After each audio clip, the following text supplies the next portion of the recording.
Donc, bonjour à tous et à toutes. Donc, je suis Akbali Aïmamou Philomène, âgée de 38 ans, mère célibataire d'une enfant âgée de 10 ans. Donc, j'ai obtenu en 2010 mon diplôme d'état d'assistante de service social.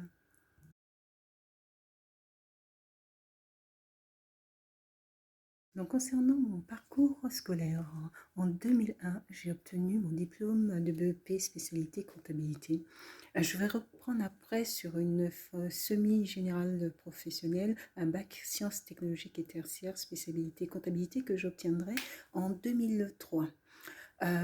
C'est en 2007 que je vais rentrer donc en formation donc d'assistante de service social à l'école de service social de la CRAMIF pour obtenir en 2010 donc mon diplôme d'état d'assistante de service social.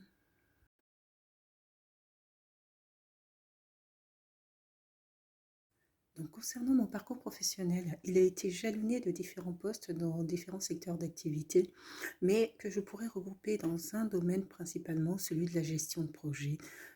J'ai été amenée à travailler dans des postes où j'ai été amenée notamment à enquêter, à mener des enquêtes, donc soit par téléphone, soit directement sur le terrain, concomitamment parfois avec la réalisation de mes études. Et j'ai été tant téléenquêtrice que pour une chaîne de radio, que enquêtrice également voilà, sur des emplois pour mener des enquêtes, notamment sur le recensement des équipements sportifs ou encore la mise en place du suivi mensuel personnalisé. Voilà. Et donc, après mon diplôme en 2010, occuper différents postes de travail donc dans le domaine de l'action sociale, dont 8 années au poste d'assistante de service social dans le département du 91, donc service social de l'assurance maladie.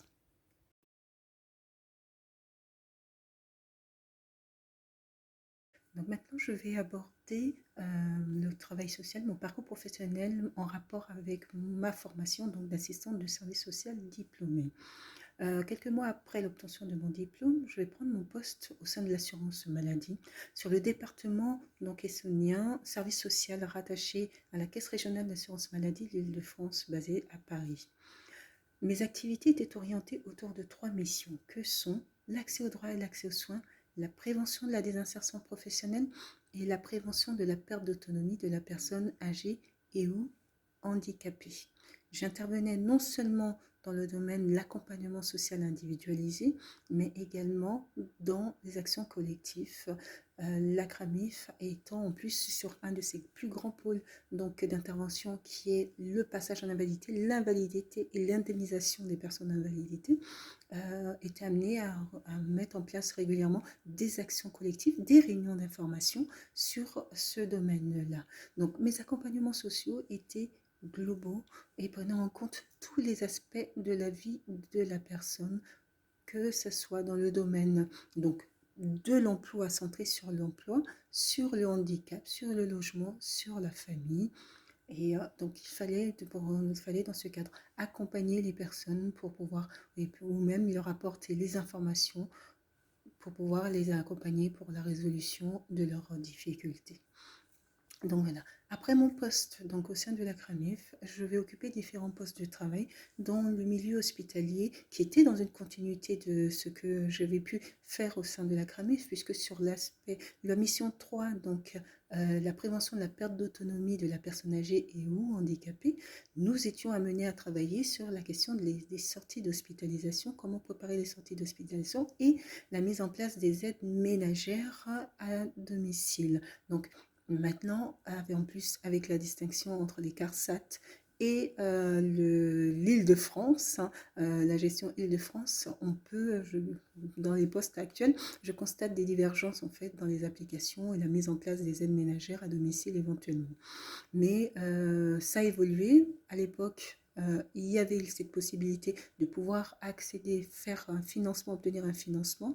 L'assurance maladie a fait évoluer ce domaine-là pour que les personnes puissent avoir une offre d'aide ménagère, des heures globaux accordées, attribuées directement par une demande en passant directement auprès de la commission d'aide financière, donc de l'assurance maladie. Donc plus nécessité de passer par le service social. Ça va encore certainement évoluer.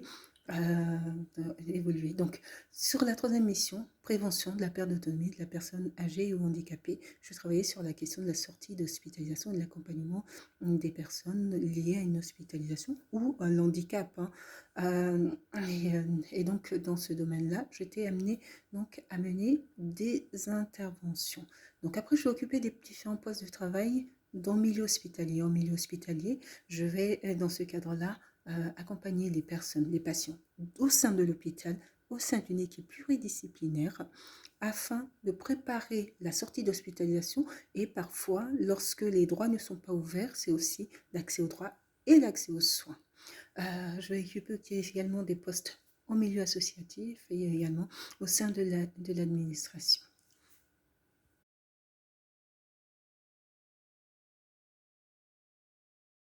Donc, je poursuis. Concernant les offres de services, les offres de services ont évolué. Désormais, on peut distinguer deux grandes offres de services. D'une part, l'offre de services portant sur la relation d'aide et d'autre part, l'offre de services portant sur la gestion de projet. L'offre de service portant sur la relation d'aide qui consiste en fait à l'accompagnement direct aux personnes, hein, ou aux salariés selon la négociation de la convention de partenariat ou de coopération, comprend également un temps de travail de démarche d'investigation territoriale et du travail de gestion des risques. Mieux appréhender les risques, mieux appréhender surtout l'accompagnement social et la situation des personnes. Dans l'offre de services de gestion de projet, il y a également un temps de travail de démarche d'investigation territoriale, mais c'est également la question de la communication en entreprise, la question de la communication même du projet. Et donc ça également, ça nécessite des négociations au préalable pour savoir quelle visibilité votre établissement souhaite donner au projet mis en œuvre. Donc voilà. Donc, si vous voulez avoir un peu plus d'informations, vous pouvez prendre contact avec moi, soit par téléphone au 06 62 02 84 29 ou par mail à aimamou.akpal@socialebenconsulting.com. Je vous souhaite de passer une agréable journée.